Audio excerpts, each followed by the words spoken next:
Hello dear student, स्वागत है आप सभी का एक्सपी क्लासेस में। मेरा नाम है मुकुंद। कक्षा 12 गणित के अंतर्गत हम लोग बात कर रहे हैं चैप्टर नंबर 6 की, अध्याय 6 अवकलज के अनुप्रयोग की। ठीक है, और चैप्टर 6 है आपका एप्लीकेशन ऑफ डेरिवेटिव। इस चैप्टर के अंतर्गत हम लोग 3 टॉपिक कवर कर चुके हैं। अवकलज दरमापक के रूप में वर्धमान और ह्रासमान, स्पर्श रेखा और अभिलंब, ये 3 टॉपिक यानी 6.3 तक कवर कर चुके हैं। आज इस टॉपिक में सन्निकटन पढ़ने वाले हैं। बहुत ही छोटा और अच्छा टॉपिक है जिसको आप बहुत ही सिंपल वे में और आप आसानी से तैयार कर लेंगे। मेरा ये मानना है कि इससे सरल टॉपिक आपको नहीं मिलेगा। बहुत से स्टूडेंट इसको कठिन बनाने की कोशिश करते हैं, लेकिन है कठिन नहीं। बहुत ही सिंपल और साधारण टॉपिक है सन्निकटन अप्रोक्सीमेशन। और इसके अंतर्गत अभी हम पार्ट 1 में एग्जाम्पल और कॉन्सेप्ट को कंप्लीट करेंगे, फिर अगले में एक्सरसाइज कंप्लीट कर लेंगे। तो चलिए देखते हैं। उससे पहले यदि आपने चैनल को सब्सक्राइब नहीं किया तो चैनल को फटाफट सब्सक्राइब कर लीजिए। वीडियो आपको अगर अच्छे लगते हैं तो वीडियो को लाइक करने के साथ साथ वीडियो को शेयर कमेंट्स करना मत भूलिएगा। अगर आप लाइव पढ़ना चाहते हैं कि आपको डाउट्स क्लियर हो, सॉल्यूशन नोट्स पीडीएफ आपको प्रोवाइड कराई जाए, तो एप्लीकेशन को आप डाउनलोड कर सकते हैं। लिंक डिस्क्रिप्शन में दिया हुआ है या प्ले स्टोर में सर्च कीजिए एक्सपी क्लासेस। वहां से आपको एप्लीकेशन मिल जाएगी, जहां से आप उसको डाउनलोड कीजिए और बहुत ही मिनिमम फीस में आप लाइव क्लासेस को एंजॉय कर सकते हैं। तो चलिए स्टार्ट करते हैं आज के वीडियो लेक्चर के साथ एक्सरसाइज 6.4 का पार्ट 1।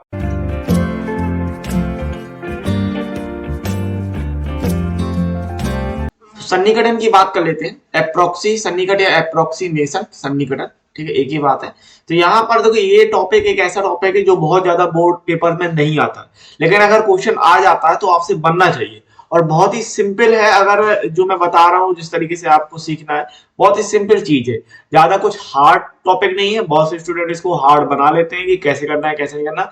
बहुत ही छोटा और स्टिल बहुत सिंपल आपका टॉपिक है, लेकिन हार्ड नहीं बनाना, इस बात को ध्यान रखना। बहुत ही छोटी सी चीज है और बहुत ही जल्दी आपका ये फिनिश हो जाएगा, सन्निकट अप्रोक्सीमेशन। ठीक है, तो यहाँ पर है क्या कि आपने एक फलन ले लिया y बराबर fx, जहां पर जो fx है वो x का एक फलन कुछ इस प्रकार से। तो इस टॉपिक में आपको ज्ञात करने के लिए बेसिकली 2 चीजें हैं। एक तो होता है सन्निकटन मान, एक होता है सन्निकट परिवर्तन। ठीक है, यही 2 चीजें आपसे सवाल में पूछी जाती है और सवाल देख के आपको पता चल जाता है कि आपको निकालना क्या है, सन्निकटन मान निकालना है कि सन्निकटन परिवर्तन निकालना है। बस सिंपल बात होती है। ये 2 फॉर्मूले हैं, इन 2 फॉर्मूलों को आपको अच्छी तरीके से याद रखना है और सारी चीजें हो जाएंगी। ठीक है, तो फलन की बात कर लेते हैं।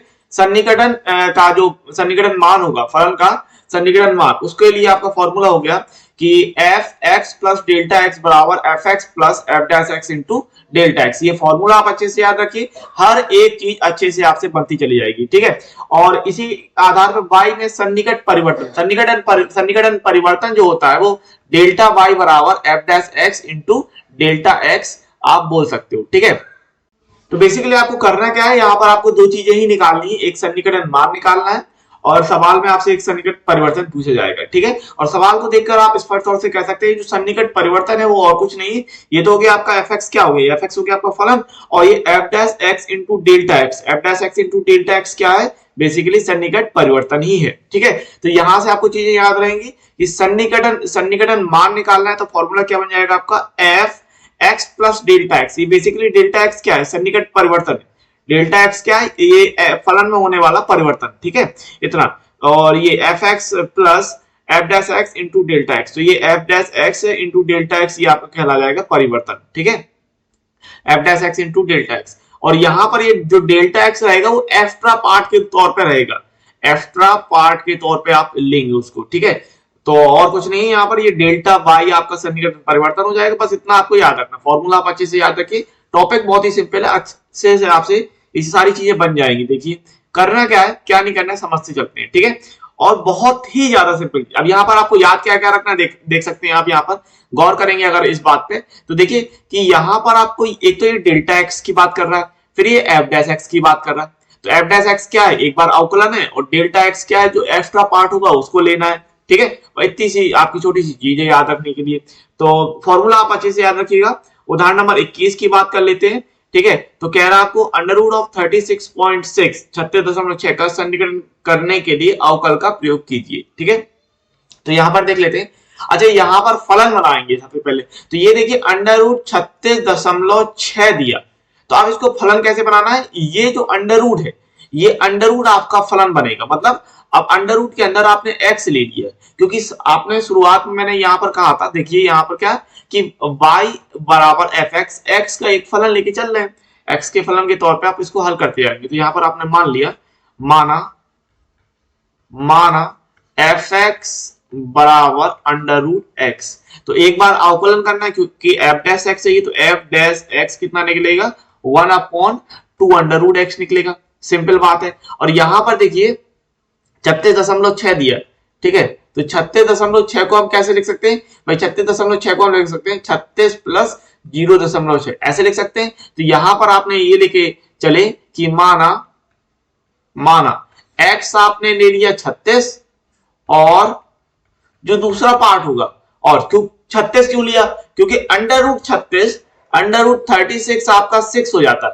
तो आपको ऐसी संख्या लेके चलनी है, ऐसी संख्या के रूप में तोड़ना है जिसका वर्गमूल या घनमूल या जो कुछ भी उस सवाल में दिया होगा उस हिसाब से वो परफेक्टली टूट रहा हो। ठीक है, अंडर रूट 36.6 का मान आपको नहीं पता, इसीलिए तो आप सन्निकटन कर रहे हो, ठीक है, और वो भी अवकलन की विधि से कर रहे हो। तो उसके लिए आप क्या कर रहे हो कि इस तरीके से आप तोड़ोगे, जैसे x को आपने 36 मान लिया और जो एक्स्ट्रा पार्ट है उसको डेल्टा x लेके 0.6 ले लिया।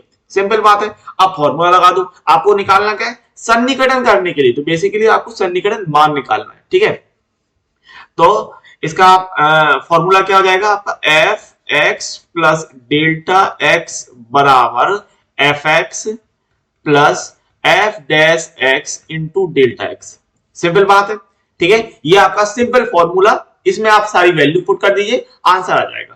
तो सबसे पहले बात कर लेते हैं, यहाँ पर एफ एक्स का मान है आपका 36 और डेल्टा एक्स का 0.6 बराबर एफ एक्स कितना हो जाएगा भाई, एफ एक्स है आपका under root X plus F dash X क्या है 1/2 अंडर रूट एक्स और इनटू में डेल्टा एक्स। अब वैल्यू पुट कर देंगे तो ये कितना हो जाएगा भाई, एफ 36.6 बराबर अंडर एक्स का मान कितना रखना है 36, ठीक है, 1/2 अंडर रूट 36 और डेल्टा एक्स का मान रखना है 0.6।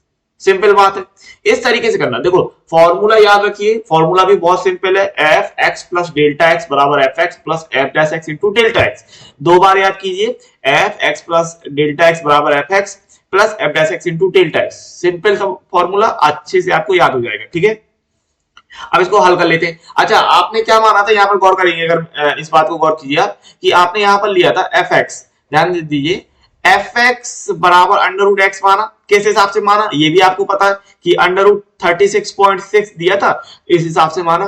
तो आपने ये लिया, ध्यान दीजिए, आपने कहा भाई एफ एक्स बराबर अंडर रूट एक्स, तो भाई एफ 36.6 लिया, तो एफ 36.6 क्या होगा, 36.6 वर्गमूल में, यही होगा कि नहीं होगा, ठीक है। तो इस हिसाब से आप बता रहे हैं, ओके। तो इस ये रफ का काम था, रफ के तौर पे मैंने आपको बता समझा दिया। तो यहाँ पर आपको सिंपल है, यहाँ पर क्या निकल के आएगा, अंडर रूट 36.6 और इसी की तो वैल्यू आपको निकालनी है। तो अंडर रूट 36 का मान 6 हो जाएगा प्लस 1/2 इंटू 6 और ये 0.6, ठीक है। तो ये कितना मिल जाएगा, 6 प्लस 6 से काटा तो ये हो जाएगा 1/2, 6 से काटेंगे तो 0.1 आ जाएगा, ठीक है। और 6 प्लस दशमलव किया तो कितना जाएगा, 1/20 हो जाएगा। अच्छा, 20 का भाग देंगे तो मिलेगा 0.05, ठीक है। तो हो जाएगा 6 प्लस 0.05 मिलेगा एंड तो आपका फाइनल आंसर आ जाएगा 36.6 बराबर 6.05, ठीक है। ये हो गया भाई फाइनल आंसर। क्लियर है बात, इस तरीके से करना था। देख लो भाई, सवाल बहुत ही ज्यादा सिंपल है कि नहीं है, और आंसर भी आपका बहुत ही अच्छी तरीके से आ गया। फॉर्मूला याद रखिए और जो जो चीजें मैंने आपको बताई वो सारी चीजें आप याद रखिए। कैसे भाई, जो दिया होगा उससे आपको फलन बनाना। कभी कभी आपको फलन दे देगा, सीधा सीधा फलन दे देगा, बहुपद दे देगा, जो कुछ भी उसको देना होगा उस हिसाब से दे देगा फलन के रूप में, ठीक है। और उसके बाद आपको अगर संख्या दी, जैसे यहाँ पर ये संख्या दी, तो अंडर रूट में था तो आपने क्या माना, अंडर रूट एक्स मान लिया। मान लो ये घनमूल होता तो आप यहाँ पर घनमूल के तौर पे मान लेते। सिंपल बात है। और जो आपको इस हिसाब से देखना है कि कितने में टूट रहा है, जैसे कि ये 36.6 था तो ये 36.6 में तोड़ सकते थे। क्यों तोड़ रहा है, क्योंकि 36 का वर्गमूल आपको पता है आसानी से हो जाएगा। तो इस तरीके से करना था। आप देख सकते हैं कोई भी चीज समझ में नहीं आती, रिवर्स करना है, अच्छे से समझना है, हर एक चीज क्लियर हो जाएगी। ओके, उदाहरण नंबर 22 की बात कर लेते हैं। आपको कह रहा भाई घनमूल ऑफ 25, 25 का घनमूल का सन्निकटन करने के लिए अवकल का प्रयोग कीजिए। तो इस तरीके से आपको कुछ सवाल दिया है। अब जैसे मैंने आपसे कहा कि घनमूल दिया है तो आपको पता है फलन क्या मानोगे, घनमूल ऑफ एक्स, ठीक है, क्यूब रूट ऑफ एक्स, ठीक है, क्यूब रूट मान लोगे एक्स के लिए। तो यहां पर आपने क्या माना भाई, माना एफ एक्स बराबर, भाई आपने एफ एक्स बराबर मान लिया घनमूल ऑफ एक्स, ठीक है। अब इसका आपको पता है एक बार अवकलन करते हैं तो एफ डैश एक्स कितना निकल के आएगा, 1/3 और एक्स की पावर 1/3 में एक पावर घटाते हैं तो कितना बचेगा, माइनस का 2/3 बचेगा। तो ये एफ डैश एक्स यहां से निकल के आ जाएगा आपका कितना, एफ डैश एक्स हो जाएगा 1/3 एक्स की पावर 2/3, ठीक है ना। अब यहां पर आपको देखिए 25 दिया, अब 25 के आसपास का घनमूल कौन हो सकता है, 27 हो सकता है, बिल्कुल हो सकता है कि नहीं हो सकता, बिल्कुल। तो 27 आपको कैसे मिलेगा, 27 माइनस 2 है तो 25 मिल जाएगा, है ना, क्लियर है बात। तो यहां पर आपको यह समझना पड़ेगा जैसे कि वहां पर था 36.6 तो आपने तोड़ लिया था 36.6 में, 36 और 0.6 में अलग अलग, क्यों, क्योंकि 36 का वर्गमूल हो सकता था। अब 25 का वर्गमूल नहीं है तो 25 के आसपास किसका है, 27 का है। अब 25 लाने के लिए आप 27 माइनस 2 करेंगे तो आप किस प्रकार से कर रहे हैं कि माना इस प्रकार, माना क्या इस प्रकार से आप दिखा रहे हैं, ठीक है। पहले तो आप दिखा रहे हैं कि 25 को आप कैसे दिखा रहे हैं, 25 को आप दिखा रहे हो 27 माइनस 2 करके, और यहां पर आपने मान लिया, माना x हो गया आपका 27 और डेल्टा x हो गया भाई माइनस का 2, इस तरीके से, ठीक है। अब यहां पर आप डायरेक्ट फॉर्मूला लगा दोगे, कितना सिंपल सवाल है, हर एक चीज क्लियर होती जा रही है, सिंपल चीजें हैं, ज्यादा कोई दिक्कत है नहीं, ठीक है। हाँ, अब यहां पर फॉर्मूला क्या आपके पास, फॉर्मूला याद रखिए, F X plus delta X बराबर एफ एक्स, फॉर्मूला भी बहुत आसान है, F dash X into delta x, formula भी बहुत सिंपल है। अब यहां वैल्यू पुट करते हैं तो एफ और एक्स की जगह क्या रख रहे हो 27 माइनस डेल्टा एक्स है आपका माइनस का 2 बराबर एफ एक्स है cube root of X plus F dash X है आपका 1/3 एक्स की पावर 2/3 इंटू डेल्टा एक्स है भाई माइनस का 2, सिंपल है बात। तो यहां पर कितना बनेगा F25, F25 x का मान रखना है cube root of 27 and plus यहां पर आप कर रहे हैं 1/3 एंड ये 27 की पावर 2/3 और इंटू का -2। अच्छा, आपको यहां पर हल करना आना चाहिए 27 की पावर 2/3 को कैसे हल कर सकते हैं, देखो 27 है, अब इसको ऐसे लिख सकते हो आप 1/3 पावर एंड इसकी पावर 2। अच्छा, 27 का घनमूल है, 27 का घनमूल कितना मिलेगा, 3 मिलेगा और उसका स्क्वायर कितना मिल जाएगा, 9 मिल जाएगा। बात समझ में आई आपको, तो ये आपका इस तरीके से करना है, ठीक है।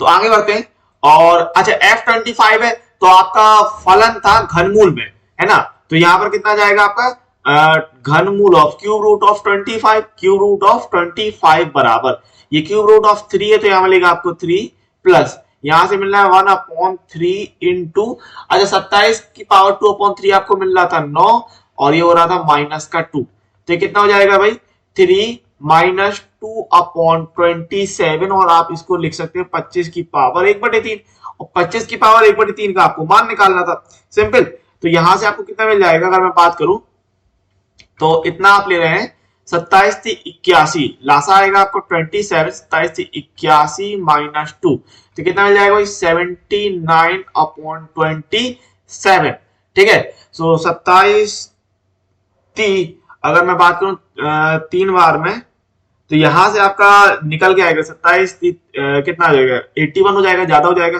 तो 2 बार में जाएगा 54 में, ठीक है। तो ये लगभग आएगा 2.926 करके आएगा, ठीक है, 2.926 ऐसे निकाल, 27 का भाग दे देना या फिर एक काम करना 27 का यहां पर कर लेना, अगर ज्यादा दिक्कत है तो आप इसको ऐसे भी लासा ना लेके मेरी बात समझना, 3 माइनस 2/27 है तो पहले 27 का भाग दे दो इसमें तो आएगा 3 माइनस या आपको मिलेगा 0.074, अब यहां से करोगे तो यहां से भी आपको 2.926 मिल जाएगा, ऐसे भी निकाल सकते हो। देखो कैलकुलेशन तो आपको करनी पड़ेगी, अब 27 का भाग 79 में 79 में दो या फिर आप 27 का भाग पहले 2 में दो और 3 से घटा दो, ठीक है, कैसे भी निकाल सकते हो। तो ये हो जाएगा भाई आंसर, बात क्लियर है। आप सवाल देखो, कैलकुलेशन आप स्वयं से कर सकते हो, कैलकुलेशन इसमें रहती है जैसे यहां आप देख पा रहे हो थोड़ी बहुत, ठीक है। फॉर्मूला आपको याद रखना है, सिंपल चीज है, जो आपको संख्या दी है उस आधार पे आपको फलन बनाना है और ये देख लेना है कि फलन के आधार पे आपको x की वैल्यू और डेल्टा x की वैल्यू क्या मिल रही है। ठीक है, फॉर्मूला याद रखिए और सिंपल तौर पे लगा दीजिए। क्लियर है बात मेरी? उदाहरण नंबर 23 की बात कर लेते हैं। आपको कह रहा f 3.02 का सन्निकट मान ज्ञात कीजिए जहां पर fx बराबर 3x² प्लस 5x प्लस 3 है। ठीक है, तो बेसिकली यहां पर आपको फलन दे दिया, अब आपको फलन बनाने की जरूरत नहीं है। ठीक है ना। अच्छा, यहां पर आप चीज समझिए, देखिए यहां पर दिया 3.02, तो इस आधार पे आप क्या करोगे, ये 3 तो हो जाएगा आपका x, ठीक है, और ये दशमलव का 0.2 दशमलव का 0.2 ये हो जाएगा आपका डेल्टा x। बात समझ आई? तो इस तरीके से करेंगे।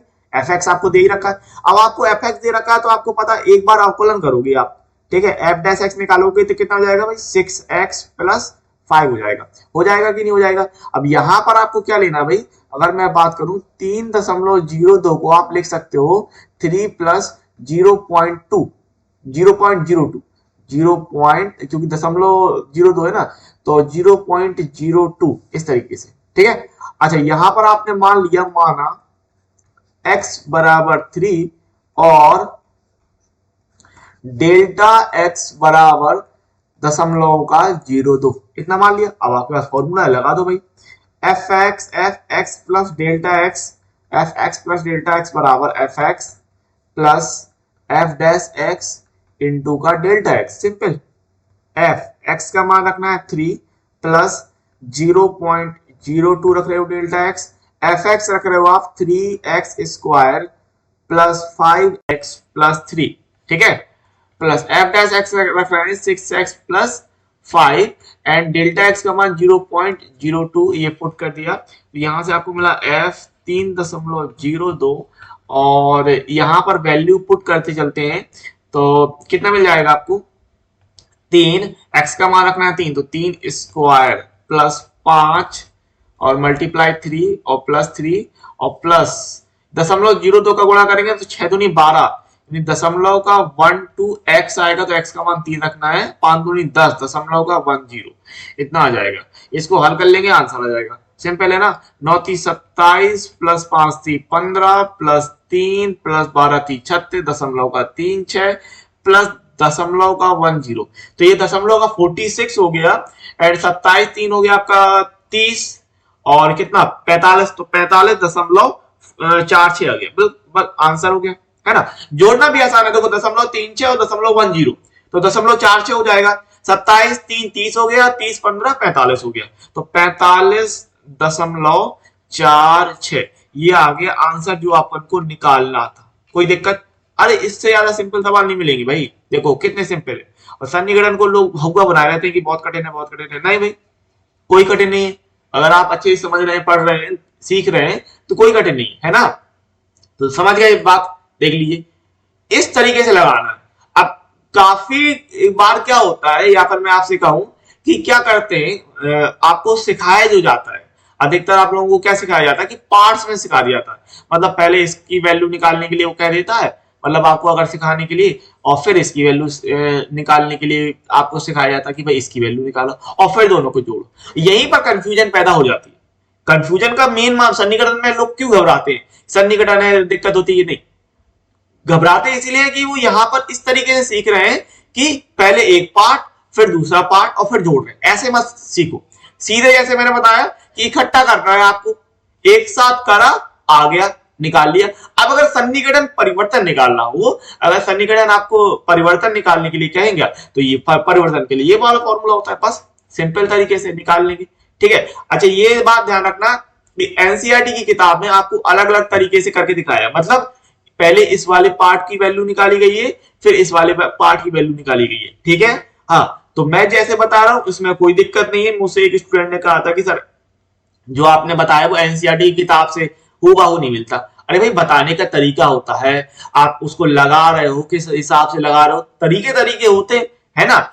एक मंजिल पर जाने के कई रास्ते होते हैं, उसी आधार पर मैं आपको बता रहा हूं कि ये आप कहीं भी दिखा लीजिए, कोई आपको कह दे गलत है, नहीं है गलत। क्यों? क्योंकि मैं ये जो वैल्यू पुट कर रहा हूं वो एक साथ वैल्यू पुट कर रहा हूं और ये आपके लिए फॉर्मूला है इस तरीके से। ठीक है, ये आपके लिए फॉर्मूला हो जाएगा। इस तरीके से हल कर दीजिए, निकाल लीजिए, सिंपल बात है। आगे बात करते हैं, आपको दे रखा है उदाहरण नंबर 24। तो 24 कह रहा है कि x मीटर भुजा वाले घन की भुजा में 2% की वृद्धि के कारण से घन के आयतन में सन्निकट परिवर्तन ज्ञात कीजिए। ठीक है, अब इस तरीके के सवाल को देख के आप घबरा जाएंगे कि अभी सर आसान सवाल चले आए थे, अब ये इस तरीके के सवाल आ गया। पहली बात, सवाल को समझने की कोशिश करो, सवाल क्या कह रहा है। क्या कह रहा है, सबसे पहली बात तो आपसे कह रहा है कि सन्निकट परिवर्तन। अब सन्निकट परिवर्तन के लिए मैंने फॉर्मूला क्या लिखवा रखा है आपको, डेल्टा वाई बराबर एफ डैश एक्स इंटू का डेल्टा एक्स, ये लिखवा रखा है। ठीक है, अब यहां समझने की बात करो कि डेल्टा वाई क्या है। मैंने आपसे कहा था कि डेल्टा वाई का मतलब, यहां पर डेल्टा वाई का मतलब है वाई में परिवर्तन। क्या, वाई में सन्निकट परिवर्तन। लिखवाया था कि नहीं, देख लीजिए, अगर इसको याद ना हो पीछे करके यही चीज लिखवाई थी, परिवर्तन। ठीक है, लिखवाई थी मैंने, वाई में सन्निकट परिवर्तन के लिए मैंने ये फॉर्मूला आपको दिया था, ये वाला फॉर्मूला है ना। अब क्या है, आयतन में सन्निकट परिवर्तन, तो आयतन को क्या बोलते हैं, वॉल्यूम यानी वी। तो डेल्टा वाई की जगह आप डेल्टा वी कर लेंगे। क्या कर लेंगे, डेल्टा वी। और वी बराबर क्या होता है भाई, घन की बात कर रहा है तो वॉल्यूम क्या होता है, भुजा क्यूब, यानी भुजा है एक्स, भुजा है एक्स और होता है आयतन भुजा क्यूब, होता है कि नहीं होता, तो एक्स क्यूब हो गया। और एफ डैश एक्स बोला भाई, तो भाई v की पावर एक्स क्यूब और कुछ नहीं है, एक्स कहलाएगा भाई, यही तो फलन कहलाएगा, आयतन ही फलन कहलाएगा, सिंपल। तो यहां से आपने एफ डैश एक्स निकाला, बताइए मुझे, एफ डैश एक्स निकल गया 3x²। अब बचा डेल्टा एक्स, देखो भाई डेल्टा वाई हो गया, डेल्टा वाई क्या, आयतन में सन्निकटन परिवर्तन यानी कि डेल्टा वी हो गया। ठीक है, फिर बात कर लेते हैं एफ डैश एक्स की, तो एफ डैश एक्स क्या कहलाएगा भाई, पहली बात तो फलन क्या कहलाएगा, तो फलन है आयतन यानी भुजा क्यूब, तो यहां से आपने निकाल दिया एफ एक्स क्यूब हो गया। एंड एफ डैश एक्स की बात कर लूं तो 3x² हो जाएगा, सिंपल। अब रही बात डेल्टा एक्स की, तो ये चीज बच गई कि भुजा में 2% की वृद्धि के कारण, ठीक है, तो डेल्टा एक्स क्या कहलाएगा भाई, डेल्टा एक्स कहलाएगा आपका, डेल्टा एक्स क्या कहलाएगा, एक्स का 2%, ये कहलाएगा। ठीक है, क्योंकि डेल्टा एक्स क्या है, डेल्टा एक्स एक्स्ट्रा पार्ट कहलाता है, वृद्धि वाला, कमी वाला, ये वृद्धि हो रही है ना, डेल्टा एक्स ये कहलाता है, लेकिन किस में, भुजा में, समझना मेरी बात, किस में, भुजा में। तो डेल्टा एक्स क्या कहलाएगा, बेसिकली एक्स का 2%। अब ये सारी चीज निकल आएंगे, नहीं निकल आएंगे, निकल आएंगे। अब एक्स का 2% का मतलब एक्स गुणे 100, यानी आप कह सकते हो 0.02x, ये बोल सकते हो। तो ये सारी चीज समझ गए, इस तरीके से सोचते। अब देख लीजिए, अब आपको बिल्कुल सिंपल लगने लगा होगा सवाल, अब कोई दिक्कत नहीं आने वाली है ना, आप समझ सकते हैं। और यही मैं कहता हूं, समझ लोगे एक बार में तो कोई दिक्कत नहीं आती, ये मैं जानता हूं। जिस तरीके से मैं बता देता हूं आप लोगों को, उस तरीके से आपको कोई भी समस्या नहीं आएगी। हाँ, अभी भी दिक्कत आ रही है, वीडियो आपके पास है, अच्छे से रिवर्स करो, जो मैंने बोला है उसको समझो, क्या क्या मैं बोल रहा हूं आपसे। ठीक है, अब देख लीजिए कैसे करना है। तो आयतन में परिवर्तन निकालना है बेसिकली। तो पहली बात आप बात कर लेते हैं घन का आयतन। ठीक है, घन का आयतन, तो घन का आयतन v बराबर एक्स क्यूब। ठीक है, अब यहां से आपने मान लिया, पहले फलन मान लेते हैं, माना एफ एक्स बराबर एक्स क्यूब। एक बार अवकलन करेंगे तो एफ डैश एक्स निकल के आएगा 3x², इतना निकल के आएगा। अब आपको आयतन में सन्निकटन परिवर्तन निकालना है। पहली बात आप निकाल लेते हैं डेल्टा एक्स। ठीक है, सबसे पहले आप निकाल लो डेल्टा एक्स। डेल्टा क्या, एक्स का 2%, ये बात समझ में आई, भुजा में 2% की वृद्धि होती है, तो एक्स का 2% डेल्टा एक्स। ठीक है, तो एक्स गुणे 2/100, यानी ये निकल के आएगा 0.02x। ठीक है, अब बात कर लेते हैं आयतन में सन्निकटन परिवर्तन। तो फॉर्मूला आपको याद रखना है, आयतन में सन्निकट परिवर्तन, सन्निकट परिवर्तन। ठीक है, आयतन में सन्निकट परिवर्तन क्या हो जाएगा भाई, डेल्टा वी बराबर F dash X into delta X, simple बात है।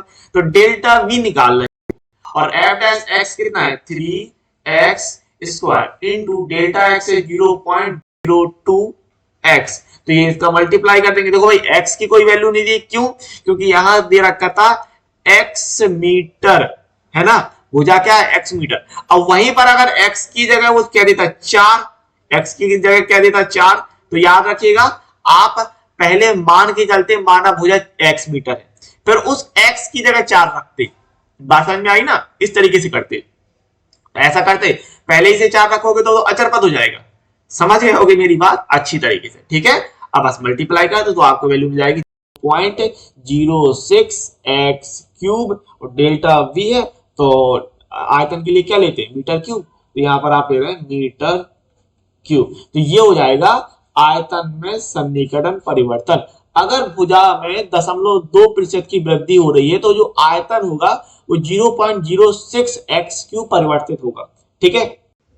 उदाहरण नंबर 25 की बात कर लेते हैं। क्या कह रहा है आपको, एक गोले की त्रिज्या 9 सेंटीमीटर मापी जाती है। तो आपको त्रिज्या डायरेक्ट 9 नहीं रखना है, पहले मान लेंगे, माना गोले की त्रिज्या r, समझ गए ना बात, जिसमें 0.03 सेंटीमीटर की त्रुटि है। अब ये क्या बेसिकली, ये डेल्टा x यानी कि डेल्टा r का काम कर रहा है, ठीक है, ये डेल्टा r का काम कर रहा है, 0.03 सेंटीमीटर की त्रुटि, क्लियर बात। इसके आयतन के परिकलन में सन्निकट त्रुटि ज्ञात कीजिए। सन्निकटन त्रुटि यानी सन्निकटन परिवर्तन, सन्निकटन मान नहीं निकालना, ध्यान रखना, सन्निकटन त्रुटि का मतलब हो गया आपका सन्निकटन परिवर्तन निकालने की बात कर रहा है। अब सबसे पहले तो आप मुझे ये बताइए कि आपको गोले का आयतन याद है, कहा पढ़ा था आपने, कक्षा 10 के चैप्टर नंबर 13 में आपको मेंसुरेशन में गोला, शंकु और क्या आपका बेलन, गोला, शंकु, बेलन, इन सब के बारे में बताया जाता है, बताइए। अच्छा अभी कमेंट्स करके बताइए कि आपको गोले का आयतन याद है कि नहीं, फटाफट करिए, गोले का आयतन आपको ये सारी चीजें याद होनी चाहिए क्योंकि आपने कक्षा 10 में पढ़ रखी है, ठीक है ना। अब यहाँ पर आपको आयतन में परिवर्तन निकालना है, तो वही बात आ जाती है कि आपको करना क्या है, फॉर्मूला क्या भैया आपके पास, डेल्टा वाई बराबर F dash X into delta x. तो डेल्टा वाई का मतलब क्या है, आयतन है डेल्टा वी, और एफ डैश एक्स, भाई आयतन में क्या रहता है निकाल देंगे, और डेल्टा एक्स हो गया आपका डेल्टा आर, क्योंकि त्रिज्या में परिवर्तन हो रही बात, ठीक है, इस तरीके से कर लेंगे, देख लीजिए। अभी सबसे पहले अब यहाँ पर हम मान लेते हैं क्या कि जो आयतन है, पहले आप मान लेंगे त्रिज्या, ठीक है, सबसे पहले क्या मान लेते हैं यहाँ पर, माना त्रिज्या क्या भाई, त्रिज्या के हिसाब से लेते हैं, माना गोले की त्रिज्या, माना गोले की त्रिज्या, ठीक है, माना गोले की त्रिज्या r सेंटीमीटर है, ठीक है। आयतन कितना हो जाएगा भाई, बोला है ना मैंने, आयतन आपको याद होना चाहिए, गोले का आयतन कितना, 4/3 पाई r क्यूब, क्लियर है बात। हाँ अब यहां पर मान लेंगे, पर मान फिर वही बात, एफ एक्स फलन मानेंगे, एफ एक्स बराबर 4/3 पाई r क्यूब, और यहां से निकालेंगे आप एफ डैश एक्स। तो एक बार अवकलन करेंगे तो r के साथ इस करेंगे, याद रखना ये बेसिकली dv अपॉन dr है, ठीक है, बेसिकली क्या कर रहे हो आप, dv अपॉन dr कर रहे हो। तो एफ डैश एक्स 4/3 पाई एन हो जाएगा 3r², तो यहां से आपको मिलेगा 4 पाई r², क्लियर है बात, एफ डैश एक्स निकाल लिया, एफ डैश एक्स आ गया। अब आपको और क्या क्या चाहिए भाई, अभी आप मैं बात कर लूं, पहली बात तो त्रिज्या आपको दे रखी है 9 सेंटीमीटर, ठीक है, और ऊपर से डेल्टा आर का मान भी दे रखा है 0.03 सेंटीमीटर, सब कुछ दे रखा है। अब बस फॉर्मूला लगा दीजिए। तो आप यहां पर कह रहे हैं आयतन में सन्निकट परिवर्तन, आयतन में सन्निकट सन्निकट परिवर्तन, है ना, सन्निकट परिवर्तन, कोई दिक्कत नहीं है। फॉर्मूला क्या आपके पास भाई, फॉर्मूला है आपके पास डेल्टा v बराबर F dash X into delta R, value put करेंगे, डेल्टा v ही तो निकाला, एंड एफ डैश एक्स कितना निकाला 4 पाई r² इंटू डेल्टा आर कितना 0.03, तो यहाँ पर वैल्यू पुट कर रहे हैं आप यहाँ पर, तो कितना 4 पाई r की वैल्यू 9, तो 9² एंड 0.03, तो हो जाएगा 4 पाई यानी 4 पाई, ठीक है, लेटने वाली 4 पाई नहीं, 81 एंड 0.03, ठीक है। तो यहां से गुणा करेंगे तो कितना निकल आएगा 243, एंड 4 का मल्टीप्लाई और कर देंगे तो ये निकल के आ रहा है टोटल वैल्यू 9.72 पाई, और सेंटीमीटर में था तो सेंटीमीटर क्यूब, क्योंकि डेल्टा वी, तो आयतन में इतना परिवर्तन आएगा,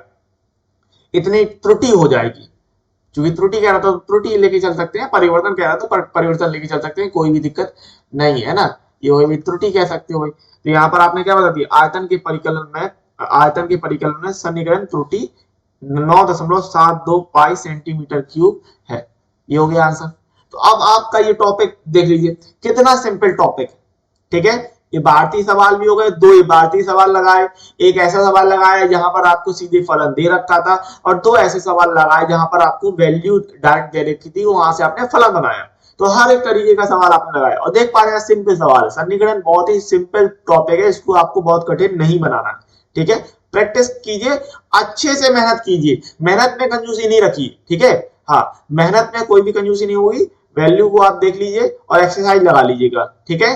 ओके, तो इस प्रकार से यह वीडियो यहीं समाप्त होता है। उम्मीद है, आशा है, होप है यह वीडियो आपको बहुत ही ज्यादा अच्छा लगा होगा, पसंद आया होगा और कोई भी समस्या नहीं रही होगी। यदि वीडियो आपको अच्छा लगता है तो चैनल को सब्सक्राइब करने के साथ साथ बेल नोटिफिकेशन को ऑल सेलेक्ट जरूर कर लीजिएगा, क्योंकि कोई भी वीडियो अगर आता है आप बेल नोटिफिकेशन को ऑल सेलेक्ट करे रहेंगे तो कोई भी वीडियो आने पर उसका नोटिफिकेशन, उसका अपडेट आपको तुरंत के तुरंत मिल जाएगा और आपकी कोई भी क्लास मिस नहीं होगी। इस बात को ध्यान रखिएगा और साथ ही चैनल को सब्सक्राइब जरूर कर लीजिएगा। यदि आपको वीडियो बहुत ही ज्यादा अच्छा लग जाता है तो वीडियो को लाइक शेयर कमेंट्स करना मत भूलिए। कमेंट्स करके ये बताइए कि आपको ये जो कोर्स मिलते हैं ये आपके लिए कितने ज्यादा यूजफुल साबित होते हैं। इसके अलावा यदि आप डायरेक्ट मुझसे पढ़ना चाहते हैं तो एक्सपी क्लासेस का खुद का ऐप उपस्थित है, प्ले स्टोर में जाइए, वहां से आप डाउनलोड कर सकते हैं या लिंक आपको डिस्क्रिप्शन में भी मिल जाएगा। तो लाइव क्लासेस के लिए हमारे ऐप को डाउनलोड जरूर कीजिए, वहां पर आपको फ्री पीडीएफ सॉल्यूशन, नोट्स और डाउट क्लियरेंस कराए जाते हैं, कोई भी दिक्कत नहीं आती है। तो मिनिमम प्राइस पर और मिनिमम फीस पर आप उस क्लास को ज्वाइन कर सकते हैं। बहुत ही मिनिमम से मिनिमम आपकी फीस रहती है, इस बात को ध्यान रखिएगा। तो आगे बढ़ते हैं और साथ ही यदि आप हमारे सोशल मीडिया प्लेटफॉर्म के हैंडल को फॉलो करना चाहते हैं तो फॉलो भी कर सकते हैं, जैसे कि Facebook, Telegram, Twitter and Instagram. यहां पर आप हमसे पर्सनल बात भी करना चाहते हैं तो कर सकते हैं, कोई भी दिक्कत नहीं होती है। लिंक आपको डिस्क्रिप्शन में मिल जाएगी सभी के। एप्लीकेशन को जरूर डाउनलोड करें और चैनल को सब्सक्राइब नहीं किया तो चैनल को तुरंत सब्सक्राइब कर लीजिएगा। इसी के साथ मिलते हैं अगले वीडियो में, तब तक के लिए जय हिंद, जय भारत, वंदे मातरम।